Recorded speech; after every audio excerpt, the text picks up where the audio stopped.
எப்போதும் நினைத்தால் நெஞ்சம் நெகிழ்ந்திடுதே. பிரேயர் வாரியர்ஸ் மினிஸ்ட்ரி இன்றைய வாக்குத்தத்தம் லூக்கா அதிகாரம் 12 இறைவார்த்தை 15. மிகுதியான உடைமைகளை கொண்டிருப்பதால் ஒருவனுக்கு வாழ்வு வந்துவிடாது.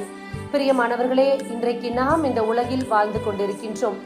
நம்மிடத்தில் மிகுதியான பொருட்கள் இருக்கலாம், மிகுதியான பட்டம் பதவிகள் இருக்கலாம்.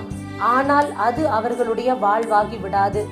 மன அமைதியும் சமாதானம் இருந்தால் மட்டுமே உங்களிடத்தில் இருக்கக்கூடிய பொருட்களையும் வசதிகளையும் பதவிகளையும் உங்களால் அனுபவிக்க முடியும். ஆகையால் நிரந்தரமான வாழ்வு தரும் வார்த்தையை தேடுங்கள். மற்ற அனைத்தும் உங்கள் வாழ்வில் ஆசீர்வாதமாய் மாறும். இறைவனை மட்டும் நம்பி வாழ்வோம். ஆமேன். God bless you. எம்மையும் உம்மை போல் மாற்றிடவே உம் ஜீவன் தந்தீரன்றோ. எங்களை தரை மட்டும் தாழ்த்துகிறோம், தந்து விட்டோம் அன்பின் கரங்களிலே.